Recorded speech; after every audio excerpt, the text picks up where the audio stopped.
하나님 나라를 막으려는 영적 세력. 제가 솔직히 이런 내용을 가지고 설교를 하게 될 줄은 꿈에도 생각을 못했습니다. 그래서 제가 설교를 하기에 앞서서 먼저 여러분들에게 오해가 없기를 좀 신신당부를 좀 드립니다. 제가 이 설교를 하는 것은 어떤 정치적인 견해를 선호하는 정당을 여러분들한테 강요하는 것이 절대 아닙니다. 이 자리에는 정치적으로 입장을 달리하는 분들이 함께 모여 있어요. 저는 근데 목사인데 아직까지 저는 이제 그렇게 하시는 분들도 있지만 저는 딱 찍어가지고 이 정당이 좋다, 이 정당이 나쁘다, 이게 좋다 이런 식으로는 아직 저는 그런 용기는 나지 않고 그게 옳은 건가 이런 생각도 합니다. 설교 자리에서 하는 것에 대해서는. 그런데 오늘 제가 설교를 이제 하려고 하는 것은 그런 게 아니다라는 것을 좀 염두하시고 들으셨으면 좋겠어요. 왜냐하면 제 설교를 잘못 들으시면 어떻게 들리냐면 마치 저 어떤 정당을 까고 있구나, 어떤 정당을 옹호하고 있구나, 이런 식으로 오해하실 수가 있어요. 그러니까 저는 그런 의도가 절대 아니다라는 것을 미리 말씀을 드립니다. 혹시라도 그렇게 들리신다면 아마 제가 정확하게 전달하지 못했던 불찰일 수 있어요. 그러나 잘 들어요. 그러나 더 큰 이유는 뭐냐? 우리가 이미 어떠한 생각의 틀 속에 꽉 붙잡혀 있기 때문으로 볼 수도 있습니다. 그리고 이 후자가 더 분명한 오해의 이유가 될 수 있습니다. 다시 말합니다. 저는 어떤 정당의 선호도나 어떤 정치 자체를 얘기하는 것이 아닙니다. 하나님 나라를 세워지는 것을 막으려고 하는 지금 이 시대, 특히 우리나라를 국한해서 얘기하는 거예요. 우리나라의 어떤 영적인 세력, 영적인 흐름, 이 마귀가 지금 가지고 붙잡고 이게 쥐락펴락하고 있는 그런 정서가 있다는 거예요. 그런 정신들이 있다는 거예요. 달리 말하면 이 시대 사람들 대다수가 지대한 영향을 받고 있는 생각의 틀. 그러니까 내가 그렇게 살고 있나? 이렇게 하는 것도 잘 모르는데 영향을 받는 거예요. 일종의 사상이나 이념이나 세계관이라고 말할 수가 있을 거예요. 저는 주로 세계관이라는 단어로 오늘 좀 설명을 해드리려고 합니다. 제가 연초에 새롭게 시리즈 설교를 쭉 해드렸습니다. 그러면서 마음에 대해서 설교할 때 무려 3주에 걸쳐서 얘기를 했어요. 그리고 그 마음 시리즈 3주차 때 세계관을 새롭게 해야 됩니다 라고 강조했습니다. 혹시 기억을 하시려나 모르겠어요. 세계관이 뭐라 그랬습니까? 내가 이 세상을 바라보는 눈이에요. 눈. 그러니까 내가 이 세상을 어떤 기준, 어떤 견해를 가지고 판단하고 사는가, 이걸 말하는 것입니다. 누구에게나 다 있어요. 다 있습니다. 그리고 이 판단 기준에 따라서 말도 하고 행동도 하게 되는 거예요. 여러분, 파란색 선글라스를 쓰면 세상에 다 어떤 색계통으로 보이게 되어 있어요? 절대 빨간색 계통으로 보이지 않습니다. 파란색 색안경을 딱 쓰면요, 전체적으로 파란색 계통인 거예요. 붉은색 선글라스를 딱 끼면 그 순간부터는 세상은 다 붉은색 계통으로 보일 수밖에 없어요. 세계관이 이 선글라스하고 똑같아요. 색안경하고 똑같은 거예요. 근데 어떤 시대든지 그 시대의 사람들을 지배하는 어떤 강력한 세계관이 있더라라는 거예요. 다 다른 것 같지요. 그러나 공유하게 만드는 무언가 힘이 있어요. 그래서 사람이 어떤 세계관을 가지고 있는가에 따라서요, 똑같은 현상에 대한 해석과 반응이 전혀 달라집니다. 그러니까 서로 다른 세계관을 갖고 있으면 똑같은 사건인데도 반응과 해석이 다른 거예요. 성경에 보세요. 성경에 보면 가늠하다 잡혀온 여인이 있지 않습니까? 근데 그 여인을 딱 가운데 놓고 전혀 두 세계가 부딪혀요. 그 여인을 잡아온 수많은 사람들은 그 여인을 어떻게 하려고 하죠? 돌 던져서 죽이는 게 맞다고 얘기합니다. 그런데 다른 한쪽에 있었던 다른 세계관을 가진 한 분은 너희 중에 죄 없는 자가 먼저 돌로 쳐라 라고 하면서 그 여인을 변호해줘요. 거기에서 끝나지 않습니다. 다시는 가서 죄를 짓지 말아라 하면서 용서하시고 그 여인으로 하여금 내가 다시 새로운 삶을 살 수 있는 기회를 열어주십니다. 왜 이렇게 다르지요? 그것은 세계관이 다른 거예요. 한쪽은 이 땅에 꽉 묶여버린 세계관이라면 다른 한쪽은 바로 하늘의 세계관을 갖고 계셨던 것입니다. 여러분, 우리가 예수님을 믿으면 영이 새롭게 되는 거예요. 영이 달라지는 거예요. 영이 바뀌는 거예요. 하나님 자녀가 되는 거예요. 그러면 그때부터는 성령의 생각을 따라서 이 세상을 판단하고 살아가야 하는 겁니다. 이제 이것은 내가 선택을 해가야 돼요. 내 영은 바뀌었지만 나의 생각과 마음을 가지고 성령의 생각을 들으면서 분별하면서 그걸 취하는 것이에요. 그러기 위해서는 뭐가 필요하느냐?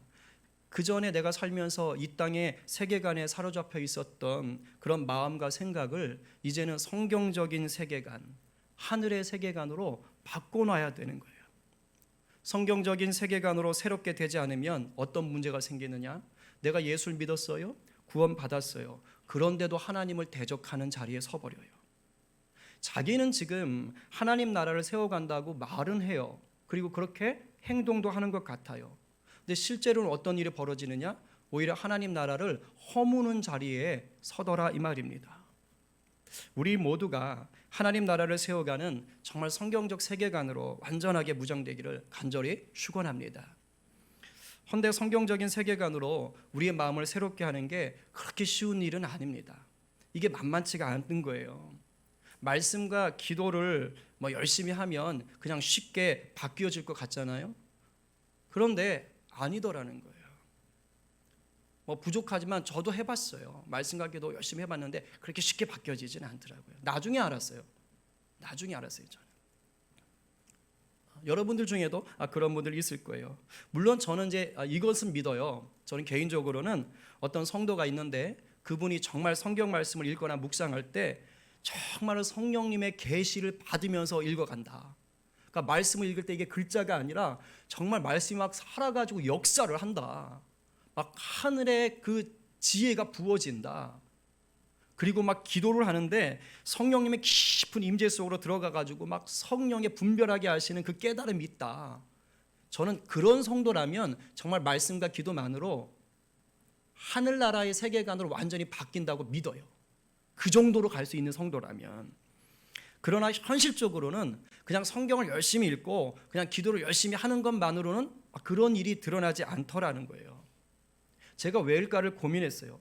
왜 그렇게 말씀도 많이 읽고 기도도 열심히 하는데 왜 삶은 그럴까? 왜 말은 저럴까? 왜 행동은 그럴까? 정말 이상했어요. 왜 그럴까? 말씀과 기도에 능력이 없기 때문일까? 아니요. 말씀과 기도에 능력이 있지요. 그런데 이유는 뭔지 아세요?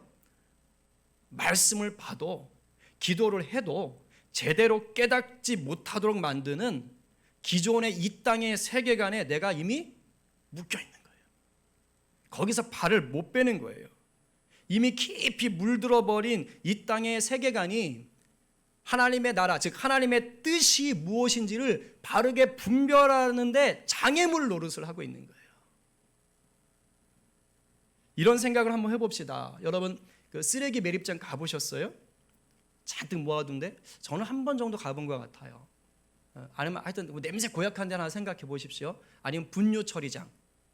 요즘은 이제 그 재래식 화장실이 없어서 그걸 경험하기 쉽지 않은데, 그죠? 분뇨 처리장. 아니면 옛날 재래식 화장실 아시면 그런 거 생각해 보시면 좋을 것 같아요. 자, 그런 데서 하루 종일, 그죠? 1년 365일을 일하시는 분들은 그 몸에서 어떤 냄새가 날까요? 쓰레기 냄새가 나요. 똥오줌 냄새가 납니다. 조금 나는 것도 아니고 아예 진동을 합니다. 아무리 조심을 해도 어쩔 수 없어요. 여러분 삼겹살집 갔다 나와 보세요. 어떻게 돼요? 그죠? 냄새가 아주 그냥 배워버리잖아요. 그죠? 왜 그래요? 그 일대 전체가 그 냄새로 가득 차 있기 때문이에요. 사라지지 않는 거예요. 온통 쓰레기 천지고 똥오줌 천지니 냄새가 어디 가겠어요. 자, 그럼 묻겠어요. 이런 사람이 그 고약한 냄새를 없앨 수 있는 최고의 방법이 뭘까요? 일을 하기 전에 아주 비싼 향수를 몸에다 들이붓고 일을 한다. 자, 그러면 똥냄새, 쓰레기 냄새가 없어질까요? 어린 반 분어치도 없습니다. 오히려 더 이상한 냄새로 바뀌어요. 더 이상한 냄새가 돼요. 섞여가지고. 그러면 쓰레기 매립장이다 아니면 분뇨장에다가 샤워실을 만들어 놓고 1시간에 한 번씩 들어가서 목욕을 하고 나온다. 그러면 냄새가 없어질까요? 아니요. 10분 지나면 또 냄새가 배요. 역시 소용없어요. 그 현장에 있는 한은 결국 냄새를 벗어날 수가 없어요. 그럼 어떻게 하면 고약한 냄새를 없앨 수 있지요? 단 하나요. 거기를 떠나면 돼요. 거기를 떠나서 깨끗하게 목욕하고 옷을 새 것으로 갈아입으면 돼요. 물론 잠깐은 쓰레기 냄새나 똥오줌 냄새가 가시지 않을 수는 있어요. 그러나 그 장소를 떠나와 있다면 자연스럽게 시간이 지나면 냄새는 사라지고 맙니다. 이와 똑같아요. 여러분, 이 땅에 속한 세계관에 머물고 있는 상태로는요, 자기가 아무리 성경적인 세계관을 가지고 내가 예수님의 참 제자가 될 거야, 안 됩니다. 안 돼요. 극단적으로 말씀드리면 내가 똥통에 빠진 채로 똥냄새 없는 세상에서 살고 싶어요, 이렇게 외치는 거하고 똑같은 거예요. 하나님을 대적하는 이 세상 세계관을 파악하고 우리가 그것을 버리고 떠나지 않으면 하나님의 나라를 내가 세울 수가 없어요. 사도 바울은 이것을 분명하게 알았던 사람입니다. 그래서 그는 예수를 믿은 후에 땅에 묶여있던 그 사상, 땅의 세계관에 물들어 있던 것들을 완전히 버려요. 사도 바울은 예수님을 만나기 전까지는 유대인으로서는 최고의 위치에 있었습니다. 그의 신분, 그의 가문, 그의 종교적인 열심, 학문적인 능력 최고였어요. 아울러 그 시대의 세계를 지배했던 그리스 로마 사상에도 최고의 수준의 지식을 갖고 있던 사람이었습니다. 무슨 말이죠? 당시를 주름잡던 땅의 세계관, 땅의 사상으로 볼 때 예수 믿기 전에 바울은 성공한 인생이었어요. 리더였어요. 그런데 그가 뭘 했지요? 예수 믿는 자들을 죽이려 다녔어요. 사도 바울이 예수 믿고 나서 이런 고백을 하게 됩니다. 같이 한번 읽어볼까요? 빌립보서 3장 7절부터 9절 상반절까지입니다. 시작.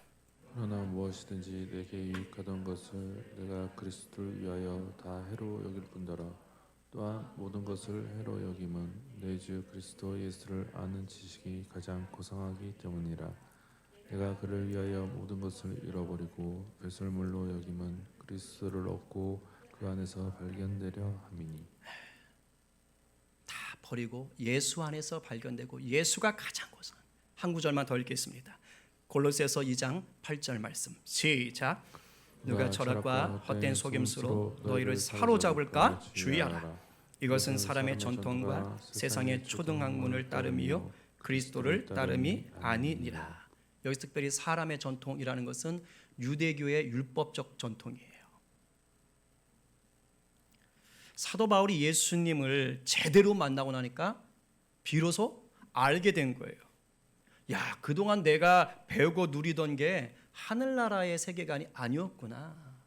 하늘나라의 법이 아니었구나. 자기가 지금 천국 시민이 되었으니까 이게 땅의 시민으로 살려고 하는 게 어떻게 되는 거예요? 불편한 거예요. 여러분, 예수를 진짜 제대로 믿는 사람은요, 이 땅의 세계관을 따라 사는 게 본능적으로 불편해져야 돼요. 성경적인 세계관을 따라 사는 것이 좋고 쉬워야 됩니다. 땅에 속한 사상이나 세계관을 버리고 하늘에 속한 세계관, 성경적인 세계관으로 살아가야 되는 거예요. 오늘 본문 말씀이 먼저 그 나라와 그의 의를 구하기 위해서 무엇보다 땅의 세계관을 거기에 묶여있는 것을 내가 벗어 던져야 하는 것이에요. 근데 이 말을 또 오해해가지고 아싸, 그러면 이제 내가 세상의 학문도 세상의 기술도 세상의 지식도 하나도 배우면 안 되는 거구나. 할렐루야, 목사님 땡큐. 오직 성경만 보면 되는구나. 아, 이건 좀 힘들겠네. 이러시면 안 되는 거예요. 여러분, 그럼 큰일 나요. 세상 것 아무것도 안 하고 성경만 보시면 큰일 나요. 반드시 세상의 것들도 열심히 배우고 익히고 사용할 줄 아셔야 돼요. 그래야 싸워 이깁니다. 하지만 뭘 아셔야 된다고요? 이 세상이 어떤 곳인지는 분명히 아셔야 된다고요. 이 시대에 나를 포함한 이 시대 사람들을 움직이고 있는 이 땅에 속한 세계관, 땅에 속한 생각의 틀, 땅에 속한 사상이 무엇인지 알아야 된다고요. 그래서 이 세상에서 배우고 익힌 것들을 가지고 내게 땅의 것을 위해서 사는 것이 아니라 하늘나라 위에, 하나님 나라 위에, 하나님 뜻을 위해서 사용해야 되는 거예요. 결국은 이 땅에서 여러분들이 살아가는 삶은 세계관의 싸움이에요. 세계관의 전쟁입니다. 제가 놀라운 사실을 발견했잖아요. 제가 이제 우리 이렇게 지금 단톡방에서 성경 이렇게 열심히 읽는 분들도 계시는데 어쨌든 제가 이제 작심을 하고 한 달에 무조건 1독씩 읽어내겠다. 그래서 지금 그렇게 하고 있어요. 그래서 이제 그렇게 몰아서 읽기 시작한 게 이제 한 20독 정도 되는 것 같아요. 근데 제가 이제 이번 설교를 이렇게 준비하다가 말씀을 계속 쭉 읽다 보니까 이제 전체가 대충 들어오잖아요. 그러면서 깨달은 게 있어요. 세상에나 성경이 세계관의 싸움이었네. 성경이 세계관 싸움이 온통 세계관 싸움인 거예요. 성경을 보니까 하나님 나라의 세계관으로요, 이 땅의 세계관을 이기는 이야기더라고요. 와, 제가 너무 놀랐어요. 깜짝 놀랐어요. 성경 속에서 제일 먼저 드러났던 세계관 싸움이 뭔지 아세요? 하와하고 아담한테 이 선악과를 먹게 했던 뱀의 유혹입니다. 마귀가 뭐 한 거지요? 야, 네가 하나님처럼 될 수 있어. 바로 이 달콤한 유혹, 교만함으로 달려나가게 만드는 인간이 최고가 될 수 있다는 그 유혹, 그것으로 하나님 나라 세워지는 것을 막으려고 했던 거예요. 이게 세계관 전쟁인 거예요. 근데 하나님 어떻게 하셨어요? 짐승을 죽여서 가죽옷을 입혔잖아요. 뭘 말하는 줄 아세요? 내가 너를 피로 값주고 산다. 예수 그리스도의 십자가의 그 은혜를 예표하시는 거예요. 네가 죄는 지었지만 내가 너를 아직은 버리지 않는다. 그러면서 살 길을 주시는 거예요. 하나님의 세계관이 승리한다는 것을 보여주신 거예요. 우리가 잘 아는 출애굽, 모세가 애굽에서 이스라엘 백성을 데리고 나오는 이야기가 결국 뭡니까? 애굽이라는 그 땅의 세계관에 물들어 버리고 그곳에서 고통당하며 부르짖던 이스라엘 백성을 누가요? 하나님이 주시는 새로운 세계관, 하늘의 세계관으로 붙잡아서 가나안 땅으로 옮겨가는 이야기 아니에요? 그래서 가나안 땅에 들어가기 전에 모세를 통해서 신신당부했던 게 뭡니까? 광야에서 십계명을 주시고 율법을 주시면서 신신당부했던 게 뭐예요? 니네가 저 가나안 땅에 들어가면 그 땅에는 이방 족속들이 있는데 그들은 이미 죄로 범벅이 된 세계관에 찌들어 살고 있다. 너희는 절대 타협하면 안 된다. 그러면서 하나님의 나라의 세계관이 뭔지를 알려주는 법을 주신 게 십계명이고 율법이었던 것입니다. 아셨어요? 세계관 전쟁이에요. 세계관 전쟁. 예수님이 이 땅에 오셔서 왜 바리새인과 서기관들을 혼냈어요? 그들은 굉장한 종교인이었어요. 하나님 제대로 믿는다고 발버둥 치던 사람들이었습니다. 그런데 예수님이 보니까 이 사람들이 위선자였던 거예요. 하나님의 말씀을 알고 받았긴 했는데 연구까지도 열심히 하는데 정작 하나님의 나라를 세우지는 못하고 이 세상 나라 세우는 일에 자기가 하나님의 말씀을 이용하고 있더라 이 말입니다. 그래서 오늘 말씀이 들어있는 이 산상수훈을 비롯해서 여러 가지 말씀과 기적과 치유로 우리 주님이 하나님 나라 세계관은 이런 것이다 라고 지금 얘기해 주셨던 것입니다. 이 세상의 세계관과 어떻게 다른지, 어떻게 너가 성경적인 세계관으로 살아가야 되는지를 예수님이 구구절절 말씀하셨던 것이에요. 그게 복음서입니다. 신약의 나머지 사도행전부터 요한계시록까지도 예외가 아니지요. 하나님 나라 세계관과 이 세상 나라의 세계관이 쉴 새 없이 부딪힙니다. 쉴 새 없이. 이스라엘이 이제 아니라 거기를 벗어나서 당시 시대의 온 세계에 그 세계관과 다 부딪히는 거예요. 그 과정에서 어떤 일이 생기지요? 성도들은 핍박을 당합니다. 고난을 당해요. 심지어 순교까지 당합니다. 근데 놀랍지요? 하나님의 나라가 위축되질 않았어요. 하나님의 나라가 이겨서 확장되어 나갔어요. 왜냐고요? 복음이 시퍼렇게 살아 있었거든요. 마침내 하나님 나라의 세계관인 복음이 이 땅 세계관에 붙잡혀 있던 죽을 영혼들에게 진리와 생명을 전하고 승리하는 이야기예요. 제가 이것을 깨닫으니까 너무 기분이 좋은 거예요. 그렇구나. 그래서 우리가 이 복음의 능력이 누리는 거구나. 오늘을 사는 우리에게도 성경 속에 드러났던 이 영적 싸움이 계속되고 있다는 것입니다. 하나님 나라 세계관과 이 땅의 세계관이 끊임없이 싸우고 있어요. 근데 안타깝게 오늘날 우리나라를 보면 하나님 세계관이 이기는 게 아니라 이 땅의 세계관이 이기고 있는 것처럼 보여요. 무엇보다 괴로운 건 교회에 다니는 수많은 성도들조차도 성경적인 세계관이 아닌 이 땅의 세계관에 붙잡혀 있다는 것입니다. 제가 그랬습니다. 우리가 분별해야 돼요. 이 시대를 분별해야 됩니다. 하나님 나라를 대적하는 세계관이 무엇인지를 파악할 수 있어야 돼요. 그리고 그 소나기에서 빠져나오셔야 돼요. 그렇다면 오늘날 우리나라를 지배하고 있는 이 반기독교적인 사상 또는 비성경적인 세계관이 뭘까? 크게 세 가지예요. 무신론, 유물론, 만모니즘. 이것이요, 우리를 덮고 있어요.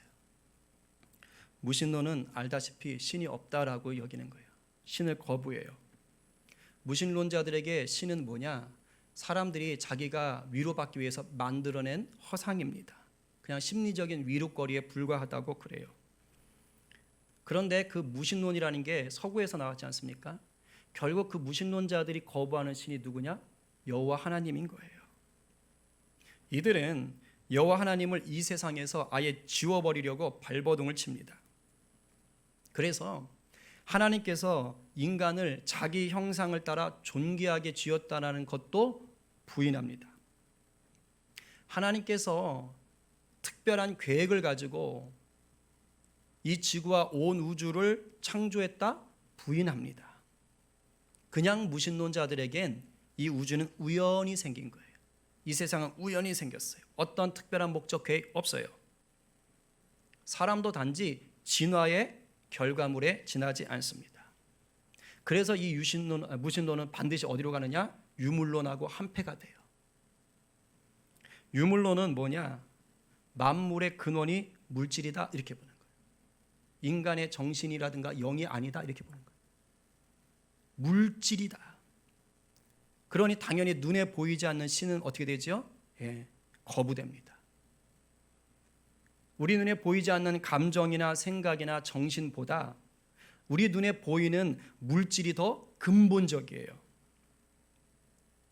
자연이나 건물이나 돈 다 눈에 보이지요? 이런 물질에서 우리 인간들의 정신이 영향을 받는다고 말합니다. 근데 이게요, 얼핏 보면 맞는 말 같아요. 놀라워요. 근데 실제 그래요. 대체로 여러분들이 쓰레기 매립장에 있을 때보다, 거기를 쳐다보고 있을 때보다 굉장히 아름다운 자연을 볼 때가 훨씬 더 기분이 좋지요. 일반적으로 그래요. 그러니까 물질을 보면서 내 정신이 영향을 받고 있는 거예요. 얼마 전 강원도 저 산불 났잖아요. 산불이 나가지고 시커멓게 다 타버리는 그런 산을 보는 것보다 나무가 빽빽하게 울창하게 있는 산을 보는 게 훨씬 더 기분이 좋아요. 다 타버린 산을 보고 있으면 마음이 굉장히 불편해져요. 이런 식으로 보는 거예요. 유물론은요, 가족 간의 사랑, 이것도요, 돈과 같은 물질에 의해서 지배당한다고 그렇게 봐버려요. 이런 식으로 세상을 보면 이게 맞아요. 이게 세계관의 힘입니다. 근데 오늘날 이렇게 생각하는 사람들 정말 많아요. 나가보세요. 정말 많습니다. 교회 안에도 그런 분들 굉장히 많습니다. 그래서 이 무신론과 유물론은 다시 뭐와 결합되느냐? 만모니즘하고 한패가 됩니다. 만모니즘은 우리말로 배금주의, 황금만능주의라 그러죠. 쉽게 말하면 뭐냐면 돈이면 다 된다는 생각이에요. 돈이면 다 돼. 돈이 최고야. 야, 내가 돈만 있어봐라. 이걸 왜 못하냐. 이렇게 하는 겁니다. 이런 생각들이 성도들 안에, 교회 안에, 목사 안에도 가득하게 채워져 있어요. 특히 이 만모니즘은 지금 이 세대를 지배하고 있는 아주 강력한 이 땅의 세계관입니다. 굉장히 강력해요. 그런데 이 무신론과 유물론과 만모니즘이 똘똘 뭉쳐가지고 만들어 놓은 괴물이 하나 있습니다. 이 괴물이 18세기 말 산업혁명 후에 태어났어요. 그래서 한창 무섭게 컸을 때는요, 세계 100개 정도의 나라가 이 괴물에게 먹혀버렸어요. 이 괴물이 뭔지 아세요? 바로 사회주의, 공산주의입니다. 소련이 무너지면서 공산주의 세력이 급속하게 약화되죠. 현재는 공산국가라는 나라가 썩 많지는 않아요. 여러분 아시는 국가 몇 개 있어요? 중국, 북한, 쿠바, 라오스 몇 개 안 됩니다. 우리는 그러면 이렇게 생각할 수 있어요. 야, 뭐 몇 개 되지도 않는데 무슨 영향력을 끼칠 것 같다고 그러냐. 그 목사님 너무 오바 떨지 마세요. 그렇지 않아요. 사실은 그렇지 않아요. 그래서 제가 오늘 이 설교를 준비할 수밖에 없었던 것입니다. 여러분, 오늘날 이 사회주의나 공산주의는 그 옛날에 공산주의를 만들었던 마르크스, 엥겔, 레닌이 말하던 그런 공산주의가 아니에요. 거기에서 시작은 됐지만 지금 많이 바뀌어 있어요. 그때만 해도 공산주의는 뭐였냐면 노동자들이 착취를 당하니까 못 살겠다, 이 지주놈들, 자본가들 죽어봐라, 그래가지고 혁명을 일으키는 것입니다. 그래서 그냥 다 죽여버리고 자기들만의 지상 낙원을 만들겠다, 그 이론이에요. 근데 이 이론이 실패한 거예요. 시간이 지나고 보니까 안 되는 거예요. 정작 노동자들이 넘쳐나던 영국이나 독일이나 미국 같은 자본주의 나라에서 공산화가 안 된 거예요. 원래 마르크스 이론은 영국, 독일, 미국 같은 나라에서 공산화가 빨리 돼야 되거든요. 안 됐어요. 오히려 그들이 그렇게 싫어하던 자본주의가, 자유민주주의가 더 발달해버린 거예요. 그리고 마르크스가 중산층이라고 얘기했던 농민이 대다수였던 소련이라든가 중국이 오히려 공산화가 턱턱 돼버리네요. 왜냐하면 땅 빼서 지주한테 빼앗아 가지고 나눠주겠다고 해버리니까. 그러니까 이상해진 거예요. 그리고 실제로 100여 년이 지나면서 소련은 망했고 대부분의 공산주의들은 가난을 못 벗어나고 이상한 거예요. 그러니까 이것을 유심하게 지켜보던 한 사람이 있었어요. 천재입니다. 근데 이 사람이 공산주의였어요. 이탈리아의 공산당을 만들었던 최고 지도자 그람시라는 사람이 있습니다. 그 사람이 마르크스 레닌주의의 전략으로 이제 안 되겠다, 계급투쟁으로 안 되겠다, 좀 어려운 말인데 그냥 들으세요. 그러니까 그냥 다 디립다 싸워서는 안 되겠다, 이렇게 얘기한 거예요. 왜 자본주의 국가에서는 이게 안 통할까? 그걸 고민한 거예요. 그래서 감옥에 있으면서 엄청난 책을 써냅니다. 근데 거기에서 새로운 전략을 제시해요. 그게 뭐냐면 진지전이에요. 진지전. 다른 말하면 요새. 주님은 나의 요새할 때 요새. 참호, 보루 이런 겁니다. 군인들이 좀 오래 싸우기 위해서 일정한 지역에 진지를 파놓고, 그죠? 거기다 총탄도 갖다 놓고 이렇게 먹을 것 갖다 놓고 그리고 싸우잖아요.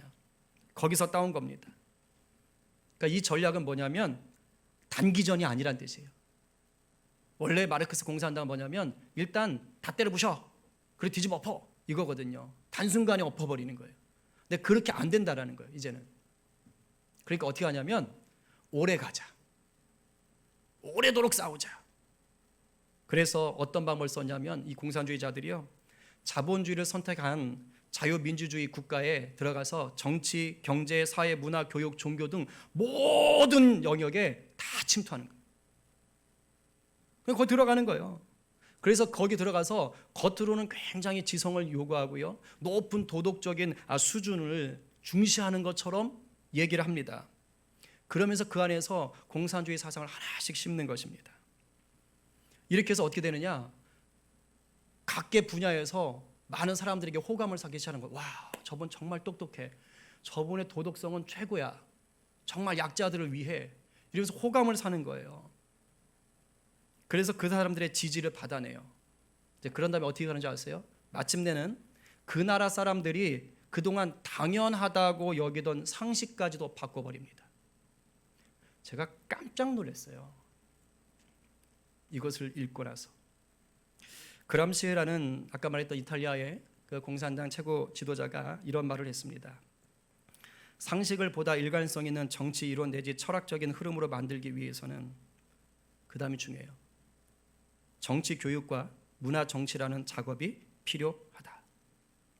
상식을 가지고 세상 사람들의 정치 의식이라든가 철학적인 그런 생각의 틀을 바꿔놓을 수 있다는 거예요. 근데 그렇게 하려면 뭘 먼저 장악하느냐? 정치 교육과 문화 정치라는 게 필요하다. 무슨 말일까요? 지금 우리 학생들 학교에서 교육받지요? 의도를 가지고 교육한다는 거예요. 누가요? 선생님들이. 교육청에서. 어떻게 해요? 공산주의자를 만들기 위해 교육을 정치적으로 이용하는 것입니다. 문화정치라는 말은 뭔지 아세요? 이거 제 말이 아니고 그람시의 말인 거예요. 그리고 지금 그렇게 실행했던 사람들의 말인 것이고, 영화, 여러분들이 듣는 가요, 미술, 연극, 출판 등 문화활동 전체 중에 공산주의 사상을 심기 위해서 정치적인 도구로 이용하는 것입니다. 이거 기가 막히게 잘합니다. 이렇게 해서 공산주의 사상이 상식이 되게 만드는 거예요. 물론 이건 제가 반대로 말해도 통해요. 뭐 자본주의도 그렇고 기독교도 똑같아요. 그죠? 우리도 뭐 영화 만들면 기독교적인 생각 들어간 거 만들잖아요. 그러니까 똑같은 거예요. 근데 이 친구들은 이걸 이렇게 이용을 하는 겁니다. 근데 놀랍게 기가 막히게 이용한 거예요. 그람시의 이 이론이 안타깝게도요, 현재까지는 성공을 거두고 있는 것처럼 보이는 거예요. 우리나라의 그람시 이론이요, 1980년 전후로 해서 들어오게 됩니다. 근데 기가 막히게 성공을 해내요. 실제로 이제 우리나라에서 공산주의자로 활동을 하셨던 분들이 있어요. 많지요. 근데 그 중에 이건 아니구나. 근데 대부분 이제 예수님을 제대로 믿은 분들이에요. 이분들이 공산주의를 버리고 주체상을 버리고 전향하는 거죠. 근데 대부분 예수 제대로 만난 분이에요. 그 전에도 예수 믿었었는데 엉뚱한 길 갔다가 예수님을 제대로 인격적으로 만나고 이거 아니구나 하고 돌아오신 분이 얘기를 합니다. 그러니까 공산주의자로 있을 때 밑에서 놀던 분이 아니고 지금 그 저쪽 우리 정치계에 있는 뭐 임종석 씨라든가 우상호 씨 이런 분들에게 공산주의를 가르쳤던 그런 분들의 얘기예요. 그런 분들이 얘기하시기를 자기가 공산주의자로 활동을 할 때 실제로 북한에서 지령이 떨어졌답니다. 근데 어떻게 지령이 떨어졌냐면, 야, 똘똘한 대학생들은 지금부터 공장에 보내서 노동운동 시키지 마. 그래서 이제 좀 똑똑하다 싶은 애들은 지금부터 공부시켜. 왜냐면 그 전까지는 공부 안 했거든요. 다 공장 들어가서 노동운동하고 이랬거든요. 근데 그때부터는 거기 보내지 말고 얘들 공부시켜. 그래서 교수나 기자나 판검사나 변호사나 목사 만들어. 이게 지령으로 떨어진 거예요. 북한 공산당에서. 그리고 그 지령을 따라서 실제로 공산주의를 따르던 대학생들이 열심히 공부해가지고요, 각계각층으로 다 들어갔어요. 젊은 날에. 그래서 정치인이 되고 교수가 되고 교사가 되고 법조인이 되고 영화감독이 되고 가수가 되고 언론이 되고 목사가 되고 군인이 되었습니다. 그리고 2020년 이제 30년 40년이 지났어요. 어떻게 됐을까요? 오해하지 말고 들으십시오. 그냥 그분들 얘기하는 거예요. 그때 그분들이 어떻게 됐는지 말하는 겁니다. 현 주소는 우리나라 청와대부터 시작해서요, 정치, 경제, 사회, 문화, 예술, 과학, 교육, 종교계의 리더들이 되어 있습니다. 여러분 지금 생각해 보십시오. 20년 전에 여러분들이 상식이라고 생각했던 것들, 10년 전에 여러분들이 상식이라고 생각했던 것들이 바뀌어진 것들이 있을 거예요. 옛날엔 내가 이게 상식인데 라고 생각했는데 지금은 그렇게 말하면 주위에서 사람들 눈총이 이상하다는 것을 느끼게 될 거예요.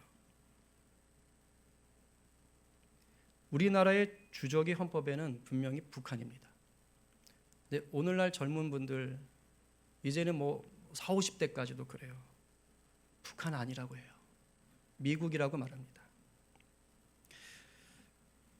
여러분들 그 조그만 생각을 달리해서 뉴스를 한번 보십시오.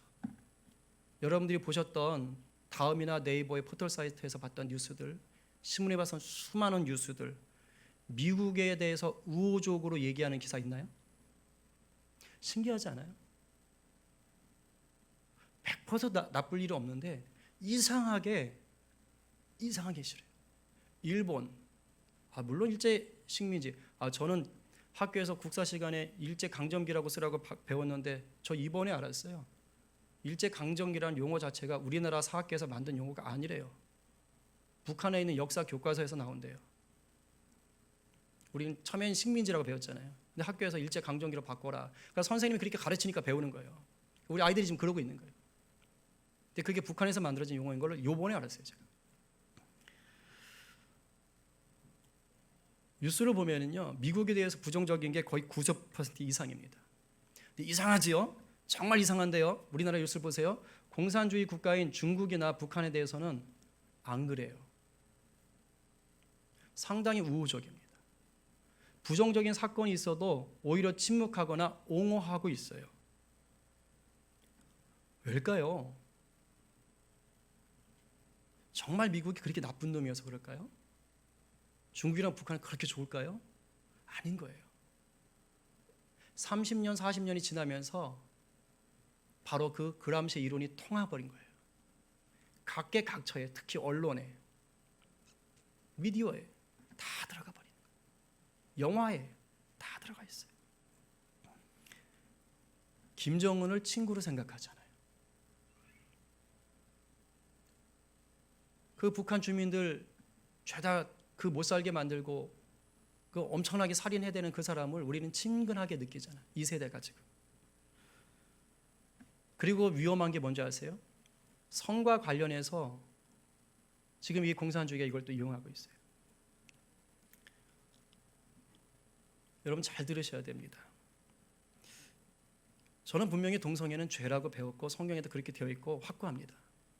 근데 요즘 밖에 나가서요, 동성애 죄라고 그러잖아요. 째려봅니다. 성은 남자와 여자만 있는 게 당연한 거 아니에요. 근데 지금은 30가지도 넘는다고 말을 해요. 그리고 내가 원하면 그것 중에서 아무거나 선택할 수 있다고 얘기합니다. 아이들이 지금 그렇게 배우고 있다고요.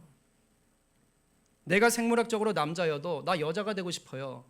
더 나아가서 내가 아침에는 여자이고 밤에는 남자이고 새벽에는 남자도 여자도 아닌 게 되고 싶어요. 그러면 선택할 수 있어요. 그렇게.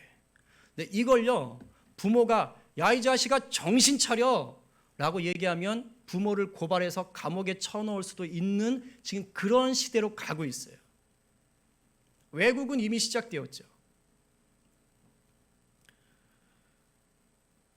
결국 이렇게 가면 우리가 상식이라고 생각했던, 상식적이라고 생각했던 우리의 가정이 어떻게 될까요? 해체됩니다.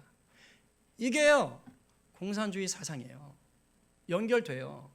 공산주의는요, 부모의 권위를 인정하지 않습니다. 공산당만이 중요해요. 그래서 공산주의 초기 때 어떤 일이 있었는지 아세요? 중국에서도 그렇고 우리나라에도 있었고 만주 지역에서 자기가 자기 아버지를 죽일 수 없으니까 서로 죽여주기를 해요.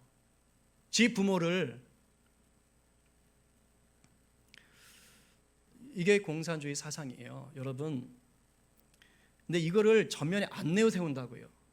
이젠 전략이 그게 아니라는 거예요.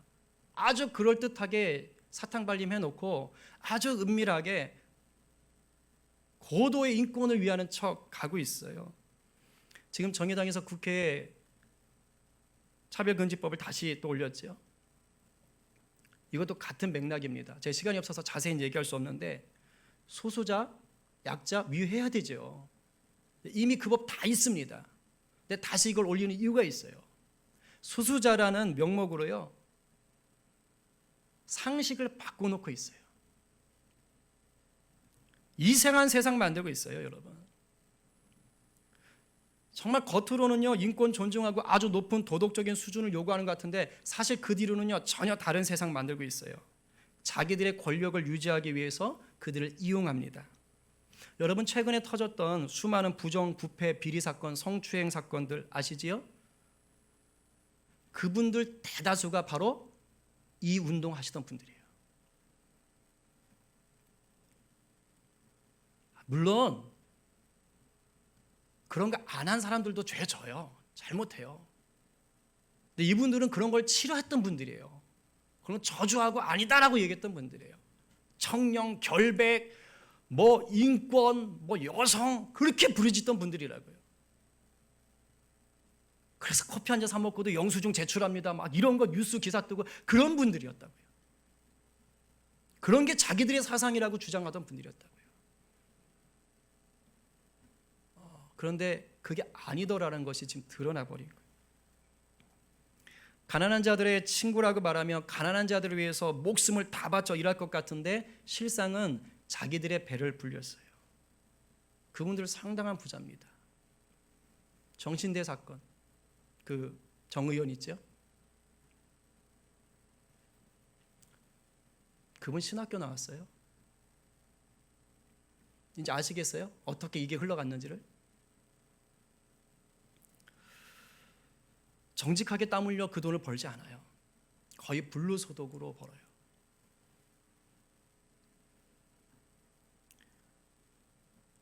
정말로 노동자들을 대변한다는 뭐 노총에 계신 지휘자들, 그분들 일 안 하십니다. 열심히 운동만 하세요. 근데 그들의 연봉이 억대입니다. 그리고 그분들 뭐 계약직 있으면 투쟁하러 간다고 그러죠. 울산 한번 가보십시오. 밥 먹는 자리도 정규직과 계약직 노동자가 달라요. 버스 앉을 때도 달라요. 차별합니다. 저들 스스로가 자기들의 사상이나 이념을 제대로 지키지 않아요. 왜요? 어차피 그건 미끼였거든요. 그런데 무엇보다 이러한 사상이나 세계관이 문제가 된 이유가 있어요. 제가 지금 이걸 얘기하고 싶은 거예요. 왜냐하면 공산주의 아니어도요, 인간은 다 죄성이 있기 때문에 뭘 하든지 결국은 잘못해요.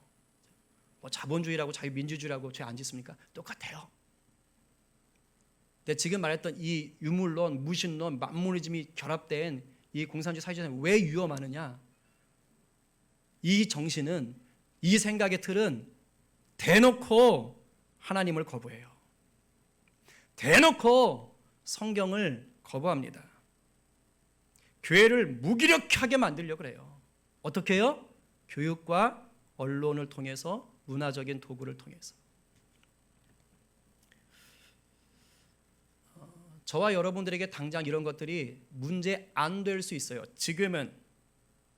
그래서 뭐 나한테 필요 없는데 뭐 그냥 필요 없지 않잖아요. 지금 우리가 지금 셀모미도 못 하고 지금 밥도 제대로 못 먹잖아요.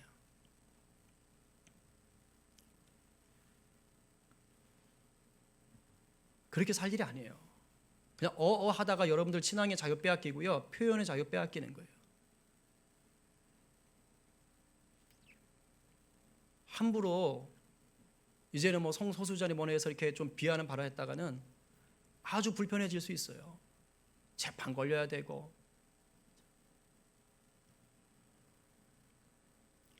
그리고 부모님들,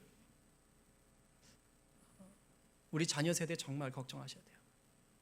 그러니까 연주 집사님 뭐 다음 세대 디렉터시면서 다음 세대 정말 걱정하셨는데, 학교에서 배우는 것들이 위험합니다. 제가 교사 출신인데 이렇게 얘기할 수밖에 없는 현실이 어떤지 아시죠? 교회가 정말 정신 차려야 되고요, 정말 눈물로 기도해야 돼요. 이 시대에 잔뜩 물들어 버린 우리의 자녀들이요, 나도 모르는 사이에 방치하고 있다가 내 가슴에 대못을 박는 수가 생겨요. 애들이 나빠서가 아니라 그렇게 길들여진다니까요. 먼저 그의 나라와 의를 구하는 것, 지난주에 마음과 일상과 세계에 심어야 된다고 얘기했어요. 우리의 마음과 일상에 먼저 그의 나라와 의를 구하는 것 중요합니다. 하지만 무엇보다 이 땅에 임하기를 더 간절히 구하셔야 됩니다.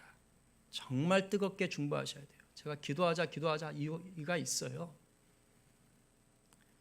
그리고 저마다 삶의 자리에서 성경적 세계관을 붙잡고 살기 위해 애쓰셔야 돼요. 분별하시고 선택하셔야 되는 거예요. 사실 할 얘기 굉장히 많아요. 제가 설교를 준비할 때마다 힘든 게 뭐냐면 쳐내는 거예요. 버려요. 얘기를 자꾸 버려야 돼요. 하고 싶은 얘기 많은데 시간이 없어서 깊이 다루지도 못했고 폭넓게 다루지도 못했어요. 혹시 이것이 여러분들에게 오해가 될까 또 걱정스러워요. 더 많은 팩트의 예화를 좀 들고 싶어도 다음에 오늘 이 정도 하고요. 다음에 기회가 되면 좀 이렇게 특강 같은 걸 마련해서 설교 때 좀 얘기하기는 좀 불편할 수 있기 때문에 좀 다뤄볼까 생각입니다. 달리 말하지만 지금 저는 다시 말합니다. 어떤 정당이나 정치 자치를 얘기한 거 절대 아니에요. 성경 전체가 결국에는 하나님 나라 세계관이 이 땅의 세계관을 이기는 이야기라고 했습니다. 그 맥락에서 지금 우리나라를 덮고 있는 이 하나님 나라를 막으려는 영적 세력이 있다. 그걸 나눈 거예요. 그게 무신론이고 유물론이고 만모니즘이고 이것이 결합된 그 사회주의 공산주의 사상이 또 다른 얼굴로 이미 깊이 뿌리 내렸다는 거예요. 제 기억을 더듬어 보니까 제가 대학 때는 이미 교회가 물들어 있었고요. 전 그래서 대학부 때 얼어붙은 뭐죠? 이동산이 그 금관회에서 그 데모가 불렀어요. 교회에서 찬송가씩 부르면서 은혜롭게 그랬어요. 한 3년 전까지 제가 그냥 여기에 묻혀서 살았던 것 같아요. 근데 제가 말씀을 깊이 알게 되고 더 깊이 체험을 하게 되면서 분별하게 된 거예요. 그러니까 대다수의 우리 크리스찬들이라든가 우리나라 국민들은요, 이분들이 내가 공산주의자가 될래, 사회주의자 될래 이렇게 돼서 되는 게 아니에요. 그런 게 아니고 그러니까 모르는 거예요. 모르는 사이에 저분들 훌륭하다. 저분들 바른 일 하네. 정말이죠. 저도 박수 쳤거든요. 저도 다 투표했어요. 그분들한테.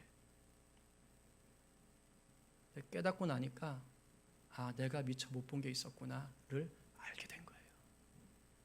그래서 제가 요즘 계속 기도하고 고민하다가 마침 이제 말씀과 관련이 되어서 이 말씀을 드린 겁니다. 역사의 주관자가 하나님이시기 때문에 마침내는 복음이 승리합니다. 그건 확실해요. 그런데 잘 들으세요. 이 승리는요, 이 이김은요, 하나님 나라 세계관에 완전히 붙잡힌 자들, 바로 그런 예수의 제자들을 통해서 이루어지는 거예요. 저와 여러분이 그와 같은 자들 되기를 간절히 축복합니다. 성령께서 깨닫게 하시고 분별하게 하시고 진리를 향해서 목마르게 하시고 삶의 변화가 일어나게 하시기를 간절히 축원합니다. 우리 모두가 더욱더 성경적인 세계관을 옷 입고 하나님 나라를 날마다 세워가시는 예수 제자 되기를 간절히 축원합니다. 시간이 많이 가서 그냥 바로 기도하겠습니다. 그냥 본능적으로 오늘 제 설교가 마음에 불편한 분이 있을 수도 있어요. 그렇다면 성령님께 한번 물어보십시오. 제가 느끼는 이 불편함은 뭡니까? 근데 제가 그랬습니다. 제가 3년 한 전까지만 해도 누가 이런 식의 얘기를 하는 것 같으면 굉장히 불편했어요. 근데 성령 안에서 말씀을 보면서 알았어요. 이러한 것들이 위험하구나.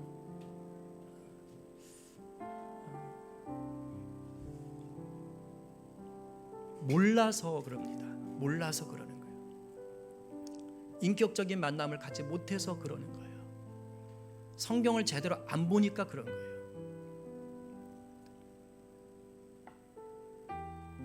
교회 어른들의 선생님의 목사님의 얘기를 바르게 얘기하는 분들의 얘기를 귀담아 듣지 않으려고 하니까 그러는 거예요. 혹시 우리 안에 오늘 혹시 제 설교를 듣고 하나님 제 안에도 그런 모습들이 있었습니다. 내가 아직 무엇이 분명한지는 잘 모르지만 이제는 좀 분별할 수 있게 해주시고 성경적 세계관, 성경적 가치관을 붙잡는 일에 하나님 내가 좀 더 힘쓰게 하시고 우리나라의 이 시대에 복음의 능력, 하나님의 법이 하나님의 나라가 세워지는 일에 내가 쓰임 받을 수 있도록 도와주십시오. 그것을 위해서 깨닫게 하시고 필요하면 공부도 하게 해주십시오. 여러분 좀 기도하시고요. 우리 다음 세대 위해서 한번 기도해요. 저도 가슴이 너무 아파요. 뭐라고 혼낼 수가 없어요. 저도 학교 선생하면서 아이들하고 정말 오래 있었고, 그래서 아이들하고 소통 잘했던 사람인데요, 요즘 제가 우리 아이들을 보면 무슨 거대한 벽을 마주하고 있는 것 같아요. 사고 체계가 완전히 달라져 버렸어요. 그냥 나쁘다고 비난할 수 있는 문제가 아니라 그렇게 될 수밖에 없는 세계인 거예요. 하나님, 특별히 우리 아이들 정말 예수님 만나게 해주세요. 우리 어른 세대가 자랄 때보다 장애물이 너무 많아요. 너무 많아요, 우리 아이들한테. 목숨 걸어야 돼요. 어른들이 목숨 걸고 기도하고 지혜롭게 가르칠 수 있어야 돼요. 여러분 기도해 주시기 바랍니다. 나로서 몰아서 기도할게요. 코로나 상황을 위해서 여러분 기도해 주시고,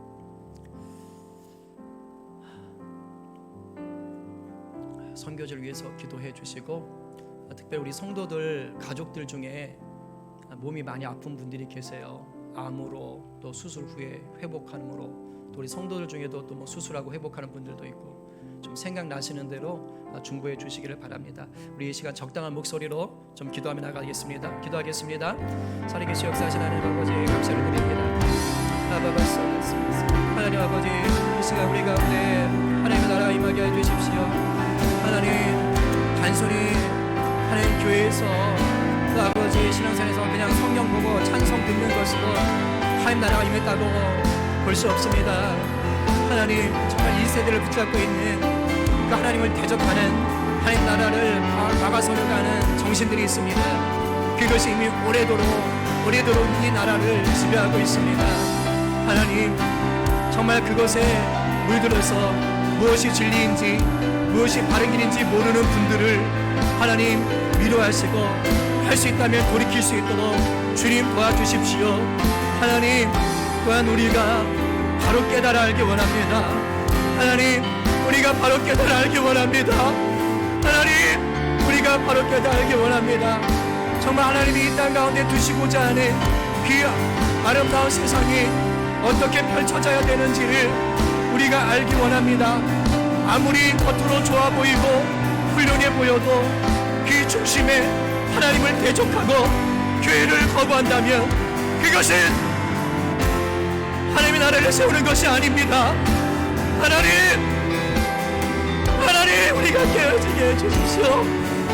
아버지, 하나님의 나라를 위해서 우리가 그 십자가의 사랑으로, 십자가의 능력으로, 십자가의 은혜로 이 사랑을 보듬고 이 사랑을 받고 이 세계를 바꿔 나갈 수 있도록 주여 도와주시옵소서. 아버지, 특별히 우리 다음 세대들, 아버지, 자기도 알지 못하는 사이에 하나님으로부터 멀어지고 있습니다.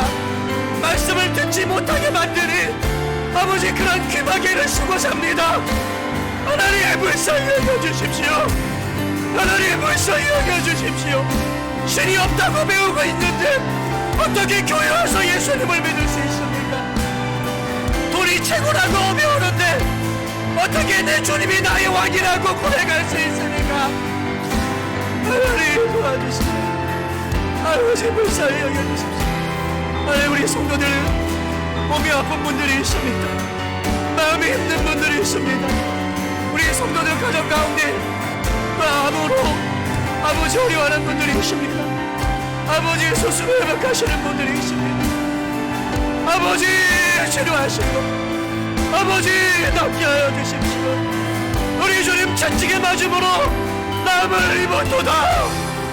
하나님, 만져주시고 아버지, 치료하여 주시옵소서. 아버지, 치료하여 주시옵소서.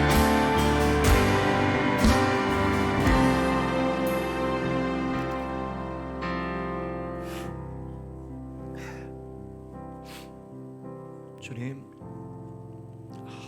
감사합니다.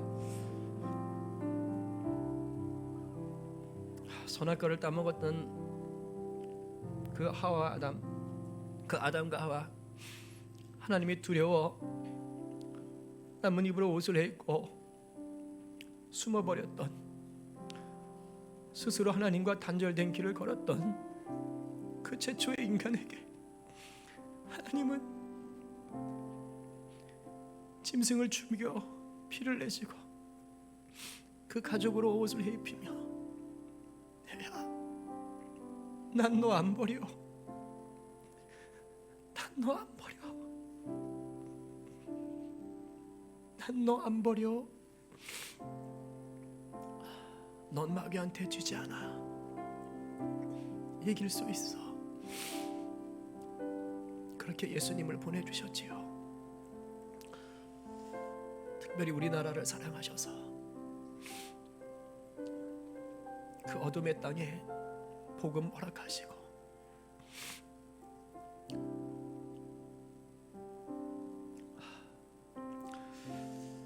아버지, 소련과 중국, 동남아 일대 전체가 공산화될 때 이 땅 남한만은 건져 놓으셨지요.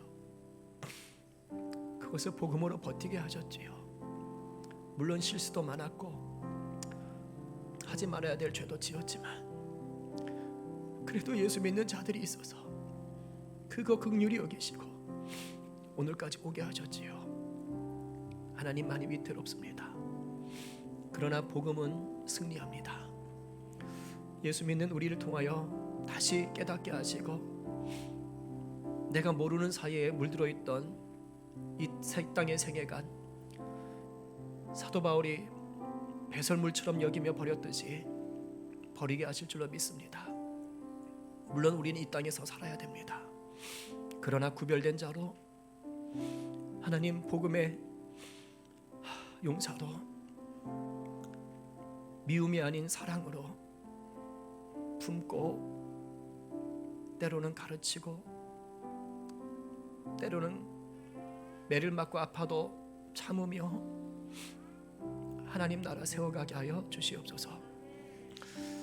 하나님, 참 어려운 시대에 우리 성도들이 그 어려운 중에도 물질을 구별해서 드렸습니다. 정말 끼니를 걱정해야 될 만큼 어려운 분들도 있는데 때를 따라 도우시고 먹이시니 감사합니다. 하나님, 하물며 너희일까 보냐? 맞아요. 우리가 예수의 제자입니다. 하나님 자녀입니다. 돈 때문에 고통당하지 않도록 때를 따라 채워주십시오. 우리 성도들과 자녀들 직장과 학교에서 복의 통로 되게 하시고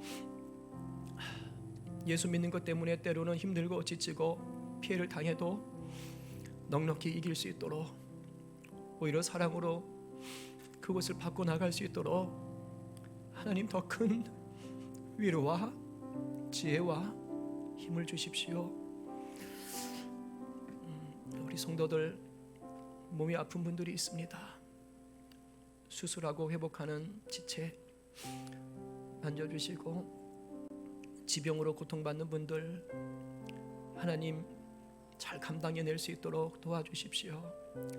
가독줄 등에 암이 있어서 또 수술하고 나서 자녀된 도리로 걱정하며 기도하는 분들이 있습니다. 그 기도로 들으시고 속히 회복되게 하시고 병이 치료되게 하여 주시옵소서.